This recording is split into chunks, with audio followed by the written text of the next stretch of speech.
Hello, hello, hello! Magandang buhay po sa ating lahat. Hello guys! This is me once again, Lola Yang, Houseplant Lover. Today's video is about Kamyas tree. Ayan. Ang puno ng aming kalamyas. Ayan, ginagawa na nilang tambayan guys. O ng aking mga alagang chicken. O ayan, after guys ng pag-harvest natin ng kalamyas kasi ang daming bunga. Sobrang daming bunga, guys. Ang daming, madaming mamunga ang kalamyas, guys. Sobrang dami mula sa puno hanggang sa kaduluduluhan ng kanyang mga branches. O, ayan. Magagaya tayo, magpapatuyo tayo ng fruits na kamyas. Ayan, alam nyo ba guys na ang bunga at dahon ng kalamyas ay mabisang gamot. Ginagamot natin yan, halimbawa kapag masama yung ating pakiramdam, napagod tayo maghapon at marami tayong ginagawa. Gawin lang guys, kumuha ng dahon ng kalamyas, ilaga ng mga half an hour, and then yung pinaglagaan guys, ayan, gamitin natin sa paliligo para ayon sa mga lola ko, ayan, nagpapalakas ng ating katawan. Yung sabaw ng pinaglagaan ng ating dahon ng kalamyas. And then, kapag masakit din guys yung paa ko kasi nirarayuma na ako, bago matulog, nagbababad guys ako ng aking paa sa tubig na pinaglagaan ng dahon ng kalamyas. Ayan. Tayo ay magtutuyo ng bunga ng kalamyas kasi sobrang dami. Hindi ko na guys ipinakita yung yung paano mag-harvest ng kalamyas. Ay sobrang dami kasi abot kamay ko lang. Kaya kinuha ko lang ng kamay ko. Hindi ko na kailangang akyatin. Kasi sobrang baba naman yung puno ng kamyas. Ayan, ganyan siguro mga 3 kilo guys yan. Patutuyuin natin. Ayan, at ginagayat ko. Sobrang dami kasi. And of course guys, habang nagagayat tayo, ay gusto kong pasalamatan ang lahat ng mga sumusuporta, nanonood po sa aking mga videos. And araw-araw halos everyday po ako nagla-live. Maraming salamat sa mga sumusuporta sa akin. Susan Collection Vlogs, Foodnatics Lady, hello, mega love shout out to you. Thank you so much sa support, Kabsat. Team Lori Sisikoy, Lori Tornea Vlog, mega love shout out. Thank you so much. Merle Alexa 24, thank you so much Sisikoy.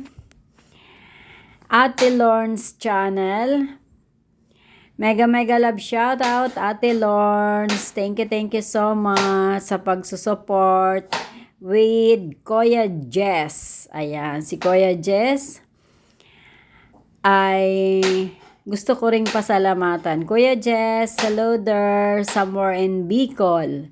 Mega love shout out to you. Thank you so much sa support. Annalyn PH Vlog, thank you so much sis Kabsat.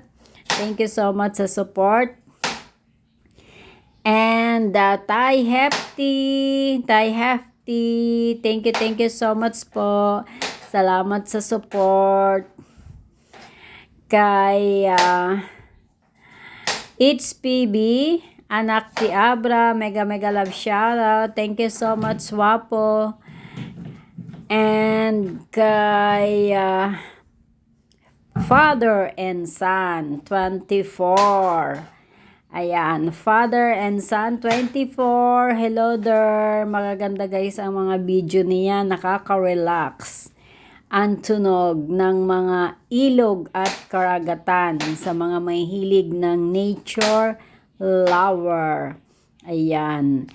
And of course, kay Dave's Simple Crop.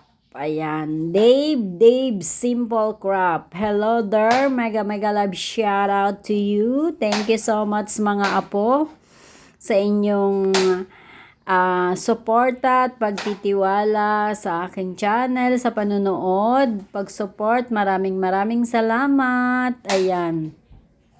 Mahaba-haba pa guys yung ating lalakbayin. Ayan, konti pa lang yung aking WH. And maraming salamat sa inyo. Team Lori Sisikoy, maraming salamat. Roby TV Vlog, ayan, thank you so much sis. 88 Cactus 88, thank you so much. Maraming salamat. And sino pa nga ba? Guys, sa inyong lahat, maraming salamat sa lahat ng sumusuporta at nanonood sa aking mga live, mga videos. Thank you so much. Ayan. Sorry guys dun sa mga hindi ko na-mention ang inyong mga channel. Next time. Ayan. Ang gagawin lang natin today guys is magka-cutting lang tayo ng kamyas. Ayan.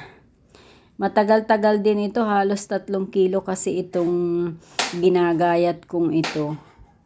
Ayan, kaya naman medyo matagal-tagal ang ating pagka-cutting ng ating kamyas, ang ating hinarvest na prutas na kalamyas or kamyas. Masarap ito guys na ilagay sa ating, like for example, pag nagluluto ako ng isda, ayan, sinaing na isda. Masarap guys.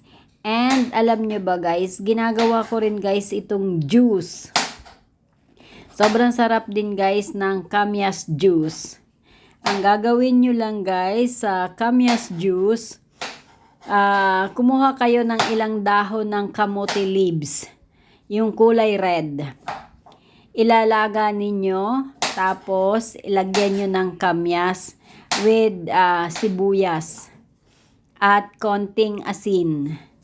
Ayan. Meron na kayong simple juice with kamyas and kamote leaves. And then guys, ginagawa ko din itong minatamis. Anong tawag doon? Dessert. Ayan, ginagawa ko itong dessert. Tawag dito, masarap na palaman sa tinapay ang kamyas na dessert.